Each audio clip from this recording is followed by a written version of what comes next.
Hello, I am Matt Polley, and this is my preview video for the second day, Friday, of the 2021 Grand National meeting. Um, Before we do that, we'll just have a quick recap on yesterday's videos, my selections from yesterday for today's racing.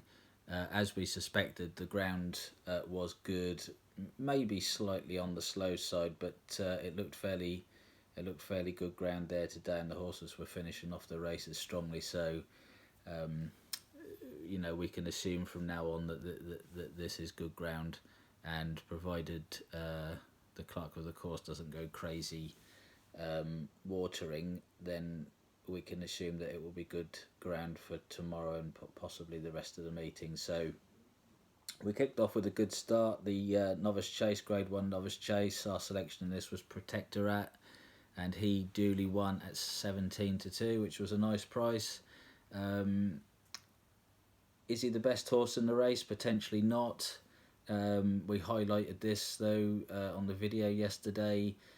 He ticked a lot of the boxes which some of the other horses didn't. The second and third horses, the Shunter and Hitman, are both nice horses. The Shunter didn't jump that fluently off the good ground. Made a mistake at the last. He'll be better with some cut in the ground, and you could arguably say the same about Hitman, who I think in time will probably need 3 miles and some cut in the ground. But it was all about the day, and Protectorat delivered under the conditions. So that was a good start. We got off to 17-2, and then we had the match-up in the juvenile Grade 1 novice hurdle between Monmiral and Adagio. We said this was a 50-50 split beforehand. It was forming the book as opposed to potential. We added in the fact that Adagio had a hard race at Cheltenham, and ultimately I think that is what probably cost Adagio the race today. He didn't help himself by some sloppy jumping, a few hurdles. Despite that, he moved into contention quite stylishly, made a mistake at the last, and then got very tired after the last, and Monmire stretched away for a comfortable success. Those two were pulled well clear of the rest of the field as expected, and you can't really knock either horse. Monmire has obviously got a decent future ahead of him, and as to Adagio, but maybe that Triumph Hurdle run for Adagio just took the edge off him. Then the Betway Bowl. This was a really tricky race. There was lots of question marks about some of these horses. Some horses that had competed at the very highest level that were maybe on a downward trajectory, and some handicappers who'd improved over the season were having a chance in their arm in a Grade 1. But I was slightly concerned about Clan des Ober, that he'd looked a bit flat so far this season. The cheek pieces went on, and they can either go one way or the other, but they certainly galvanised him today. It was a strange race, really. Our selection, Native River, was flat out from flagfall. Perseverance from John Joe O'Neill kept him in the race. The horses' honesty, kept him in the race, and amazingly he finished third. But Clan des Ober on the day was different class, and it was a little glimpse of what we know he was capable of. King George winner, that sort of thing, and he won it as he liked, pretty much. So I imagine they'll keep the cheap pieces on him and keep persevering with those until they wear off, if indeed they wear off. But he was a classy winner of that. The Aintree Hurdle was a slightly odd race. They went very fast over the first two. Then Rachel Blackmore steadied it up and made quite a few of the horses keen. Bouvardere was very keen in behind. And then Jason the Militant, Blackmore's horse, shifted right at one of the hurdles, and unfortunately Rachel went straight on, which left Bouvardere in front, and probably where he didn't want to be, really, and this played into the hands of old Abracadabras, who has always been a horse I liked, and he's fallen the champion hurdle. it was just, he's just a horse that got frustrating. There's no doubt, we knew he'd got the ability to win a Grade One. Um, Jack Kennedy's own admission he got there too soon, but the race fell apart, and he was chased home by a couple of big price handicappers. So take the form with a pinch of salt. But this horse won this race a lot easier than it looked at the finish. He does nothing in front. He was idling, pulling himself up, and 2.5 miles might be the key to him now. And then we moved on to the Fox Hunters. Our selection ran a fine race, late night pass, no excuses. Front rank the whole way round, jumped well. Just got beat by a better horse on the day, 66 to 1 shot. Don't think many people saw that coming, but anyway, late night pass gave us a good run for our money. The Close Brothers, Red Rum Handicap Chase, Editor de Geet, Spread Eagle to Field, fine front running performance. Gutsy stayed on really strongly when challenged by two McManus horses in the closing stages, and a very worthy winner of that. We had Zanza. Not sure what to make of this horse really. Amazingly, he did end up running on and finishing 6th. Maybe a smaller field, maybe even 2.5 miles might be worth a go, or there's even the potential to bring him back to hurdles. But there's no doubt this horse is well handicapped over fences, but it's just going to be a case of stringing it together for him. The other fancy we had, Moon Over Germany, never featured sadly, so he was very disappointing. And we never really had much of an opinion in the bumper, did we? With Eileen Dover was a very short price in that, but for whatever reason she didn't do her best. She didn't perform on the day, and Rachel Blackmore picked up the bumper. So moving on to tomorrow's racing, the Friday looks competitive, although the Grade Ones don't look again sadly lacking in a bit of quality, I have to say. Someone's gonna pick up a Grade One here potentially without having a Grade One horse, which is very nice indeed. But it's gonna be tricky. Sorry, trying to find out which one is actually going to do it. But we don't start off with a Grade One. We start off with a seriously competitive 2.5 mile handicap hurdle. Too many runners to mention, so we'll just get to the ones we fancy. Wildebet Oscar sprung back to form. Last time he'd had a couple of wins and he got pulled up, and a couple of wins later he's got a lot of weight in this, arguably too much weight. Edward Stone is a usual contender in these competitive handicap hurdles. He steps up in trip today to 2.5 miles. Does always doing his best work at the finish over 2 miles, but that might just be him. I'm not convinced this step up to 2.5 is what he wants, but so we'll overlook him, and the handicappers arguably got him where he wants him. So there's two horses in this, one unexposed and one exposed, that I think could run well. The unexposed horse I really like in this is Mr. Coffee.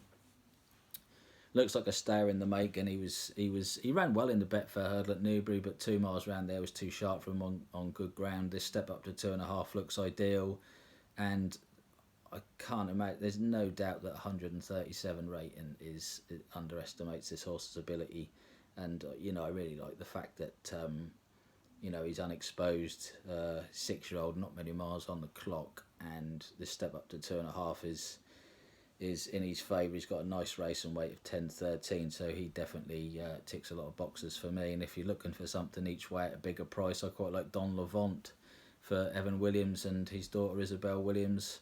Run a better race in the Coral Cup than the form figure suggests. Was last for much of that race, made some good late headway, and he might just sneak into a place, Don Levant. So we'll go Mr. Coffee for the win, and Don Levant maybe to sneak into some places if you can get 5 or 6 places in that maybe.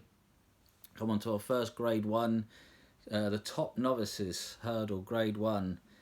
Well, Top Novices, is that a slight exaggeration here? Because we've got a couple of horses in here that competed in the county hurdle last time out, handicap, and the third time lucky is one of those horses who's at the front of the market, near the front of the market.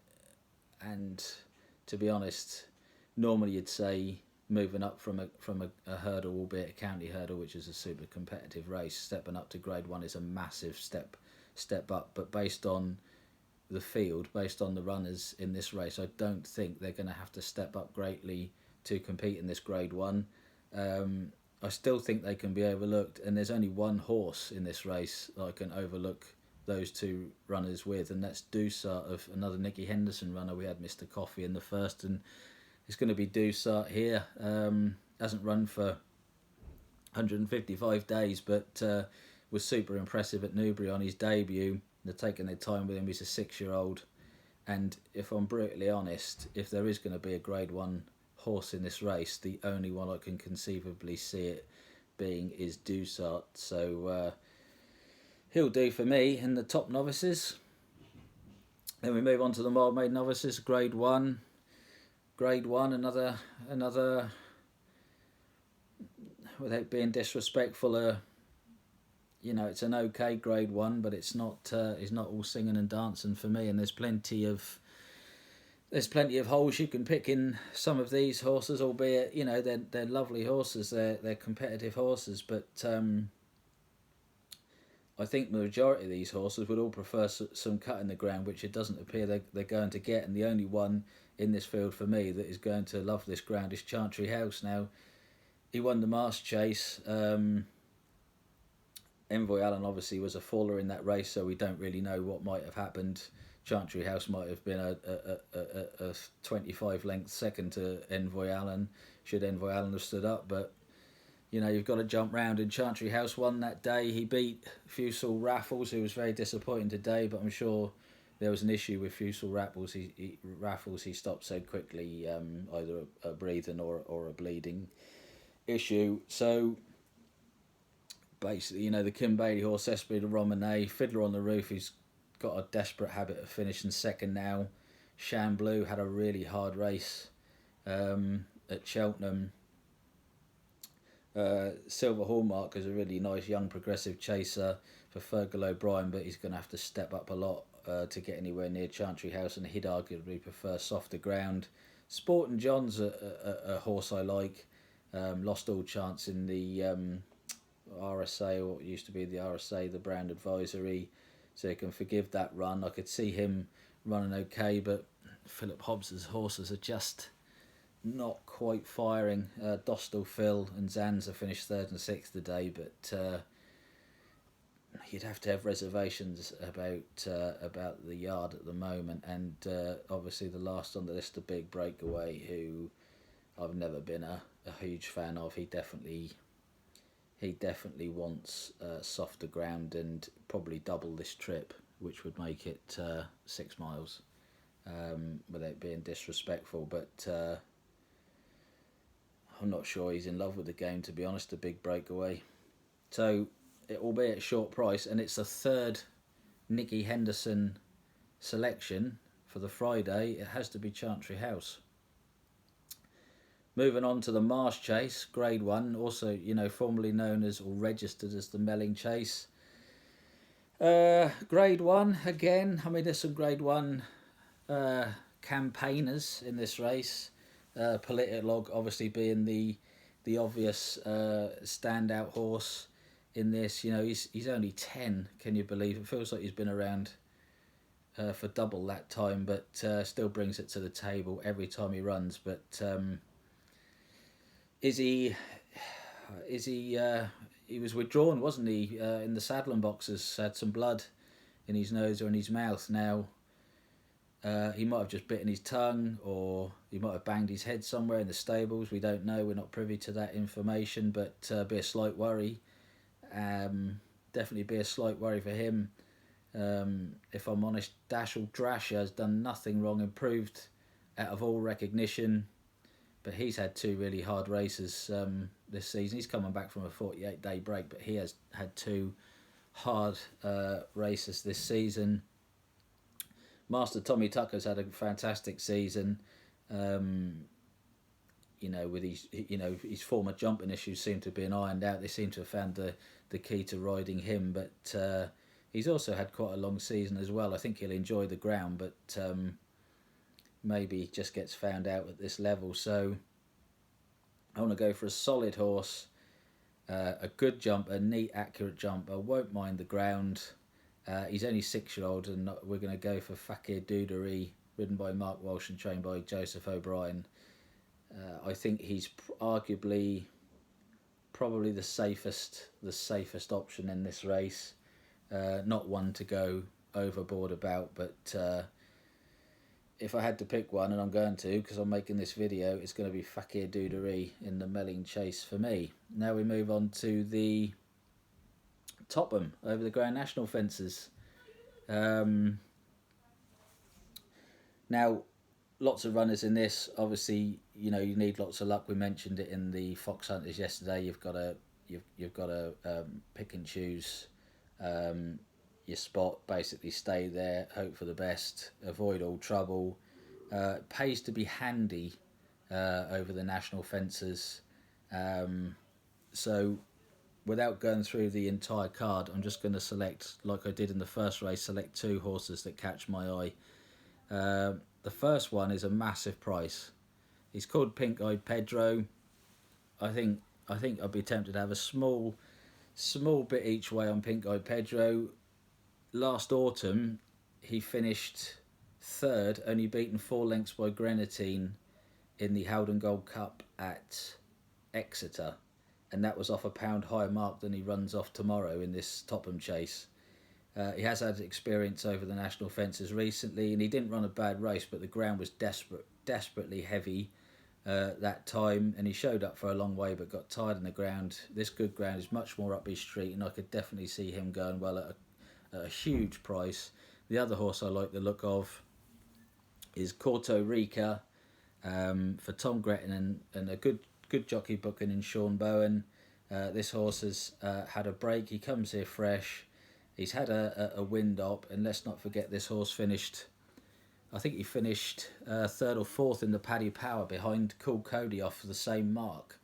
Now, you need a lot of luck in these races, but I'm tempted to take a chance on these 2 at huge prices, big prices. I think Corto Rico is currently around 33s, and Pink Eyed Pedro is going to be about 50 or 66s. So there were 2 that just caught my eye from a handicapping perspective, and if they get the rub of the green round there, they could cause a surprise at a huge price. And then we move on to the Doombar Sefton Novice Hurdle, another Grade 1, slightly larger field this time, 15 runners. There's a nice horse in here for Paul Nichols' Brave Man's Game. He ran at Cheltenham. We discussed in the previous video and early on in this video about transferring Cheltenham form to Aintree. It's only a short break. It's only 3 weeks, and we'd already seen Adagio and a couple of others feel the pinch from that 3 week gap. Now he's a big, raw, unfurnished, immature horse, and that it would be the only worry for me coming from a hard race at Cheltenham. Coming here, Galley Hill, another Nicky Henderson horse, a lot of money for him, but he was slightly disappointed when he got beat last time. I'll take a bit of a gamble for a horse that racked up a sequence last autumn. He had a break, he came back and finished a fine 3rd at Cheltenham. I think the ground will definitely be in his favour. He's had some headgear applied in that horse's Streets of Doyen. He's definitely got a little bit to find, but not too much. And I think everything's in his favour. So, with the slight question mark over Brave Man's Game, Galley Hill, Cape Gentleman's the Irish runner. He won over 2 miles at Kempton. This is a massive step up in trip for him.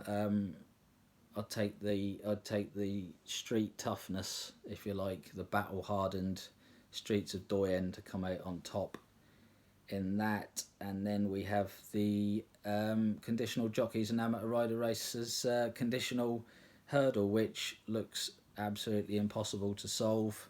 So I'm not going to go too much into depth over this.